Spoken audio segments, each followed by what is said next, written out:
Communist party of India Marxist के महासचिव सीताराम येचुरी नहीं रहे। 72 साल की उम्र में उन्होंने अंतिम सांस ली। निमोनिया से पीड़ित सीताराम येचुरी को 19 अगस्त को दिल्ली के एम्स अस्पताल में भर्ती करवाया गया था। उस वक्त उन्हें तेज बुखार था। लगभग 25 दिन सांस की समस्या से लड़ते हुए सीताराम येचुरी ने गुरुवार को 3:03 पर दुनिया को अलविदा कह दिया। उनकी मौत पर सियासी शोक की लहर दौड़ पड़ी है।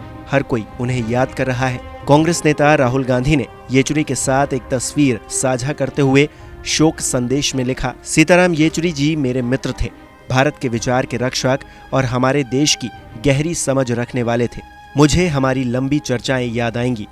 दुख की इस घड़ी में उनके परिवार, मित्रों और अनुयायियों के प्रति मेरी हार्दिक संवेदना। इसके अलावा पश्चिम बंगाल की मुख्यमंत्री ममता बनर्जी ने लिखा, ये जानकर दुख हुआ कि सीताराम येचुरी का निधन हो गया। वो एक अनुभवी सांसद थे और उनका निधन राष्ट्रीय राजनीति के लिए एक क्षति है। मैं उनके परिवार, मित्रों और सहकर्मियों के प्रति अपनी संवेदनाएं व्यक्त करती हूँ। इसी तरह केरल के मुख्यमंत्री पिनाराई विजयन ने कहा, सीताराम येचुरी कम्युनिस्ट आंदोलन के एक अद्वितीय साहसी नेता थे। मैं सीताराम के निधन की खबर सुनकर बहुत दुखी और व्यथित हूँ। छात्र आंदोलन से उठकर उन्होंने 9 साल तक सीपीआईएम के महासचिव के रूप में कठिन राजनीतिक दौर में पार्टी का नेतृत्व किया। सीताराम ने पार्टी के नेतृत्व के पदों पर अच्छी स्थिति बनाकर सीपीआईएम और वामपंथ के लिए और भारतीय राजनीति के लिए एक मार्गदर्शक के रूप में काम किया। ऐसे समय में जब देश और उनके लोग गंभीर संकटों का सामना कर रहे हैं, तब सीताराम का न होना देश के लिए एक अपूरणीय क्षति है। वहीं आंध्र प्रदेश के सीएम चंद्रबाबू नायडू ने लिखा, माकपा नेता येचुरी जी के निधन से गहरे दुख में हूँ। वो भारतीय राजनीति के एक दिग्गज नेता थे। वो मुद्दों की बारीक समझ रखने वाले और जमीनी स्तर पर लोगों से जुड़ाव के लिए जाने जाते थे। उनकी आत्मा को शांति मिले। माननीय सीताराम येचुरी जी का आज बहुत ही दुखद निधन हुआ है। येचुरी जी राज्यसभा के सदस्य थे जब मैं भी राज्यसभा में पहली बार 2010 में आया, और बहुत ही खुश मिजाज, मिलने जुलने में, बातचीत में, अलग अलग जो संसद में डिबेट्स होती थी, उन सब में मेरा उनके साथ निकट से संबंध भी आया। अच्छे मित्र थे। देश सेवा के लिए उन्होंने अपना पूरा जीवन दिया था।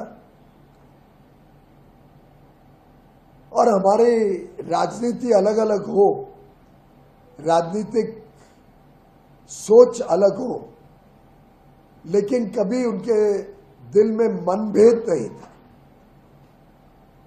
अपने विचारधारा के हिसाब से अपनी पक्ष रखते हुए भी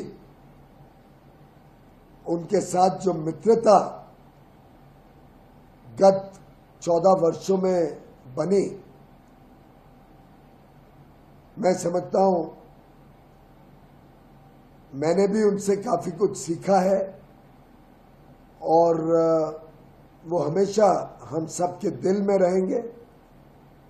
मैं ईश्वर से प्रार्थना करता हूं कि उनकी आत्मा को शांति दे और उनके परिवारजनों को इस बहुत ही दुखद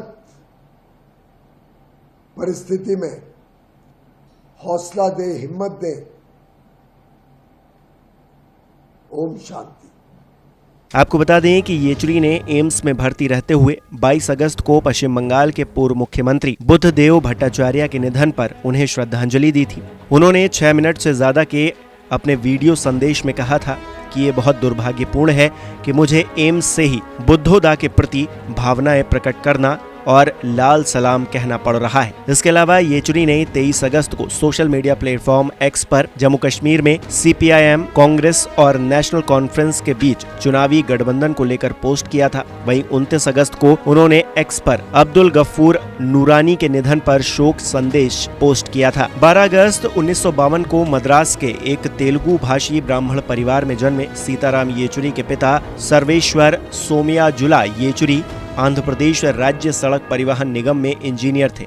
उनकी मां कल्पकम येचुरी एक सरकारी अधिकारी थी। सीताराम येचुरी हैदराबाद में पले बढ़े और 10वीं कक्षा तक हैदराबाद के ऑल सेंट्स हाई स्कूल में पढ़ाई की। येचुरी 1969 के तेलंगाना आंदोलन के दौरान दिल्ली पहुंचे। यहाँ उन्होंने प्रेसिडेंट स्टेट स्कूल में एडमिशन लिया और सीबीएसई हायर सेकेंडरी परीक्षा में ऑल इंडिया रैंक 1 हासिल की। उन्होंने दिल्ली के सेंट स्टीफन कॉलेज से इकोनॉमिक्स में फर्स्ट रैंक से बीए ऑनर्स किया। फिर जवाहरलाल नेहरू यूनिवर्सिटी से इकोनॉमिक्स में एमए किया। उन्होंने पीएचडी के लिए जेएनयू में एडमिशन लिया था, लेकिन 1975 में इमरजेंसी के दौरान गिरफ्तारी की वजह से वो उसे पूरा नहीं कर पाए। सीताराम येचुरी का सियासी सफर भी काफी अच्छा रहा है। 1974 में वो स्टूडेंट फेडरेशन ऑफ इंडिया में शामिल हुए थे। इसके बाद 1975 में भारतीय कम्युनिस्ट पार्टी मार्क्सवादी उन्होंने ज्वाइन की। 1977-78 में एक साल में 3 बार जेएनयू छात्र संघ के अध्यक्ष बने। 1978 में एसएफआई का अखिल भारतीय संयुक्त सचिव उन्हें चुना गया। 1984 में सीपीआईएम की केंद्रीय समिति का वो हिस्सा बने, जबकि 1986 में एसएफआई उन्होंने छोड़ दी। 1992 में 14वीं कांग्रेस में पोलित ब्यूरो के लिए वो चुने गए। 2005 में पश्चिम बंगाल से राज्यसभा के सांसद चुने गए। 2015 में पहली बार सीपीआईएम महासचिव बने। 2018 में दूसरी बार और 2022 में तीसरी बार उन्होंने सीपीआईएम के महासचिव के तौर पर पद संभाला। हाल ही में हुए लोकसभा चुनाव से पहले बने इंडिया गठबंधन में सीताराम येचुरी ने अपनी पार्टी की तरफ से प्रतिनिधित्व किया। विपक्षी एकता की वो भी एक कड़ी साबित हुए, लेकिन अब वो हमारे बीच नहीं है। दुख की इस घड़ी में सीताराम येचुरी के परिवार ने उनकी बॉडी एम्स को डोनेट कर दी है। नमस्कार, मैं हूं मानक गुप्ता। अगर आपको हमारा ये वीडियो पसंद आया हो तो इसे लाइक और शेयर जरूर करें, और हाँ, हमें सब्सक्राइब और फॉलो करना ना भूलें ताकि आप देश और दुनिया की कोई खबर मिस ना करें। तो जुड़े रहिए हमारे साथ और देखते रहिए News 24।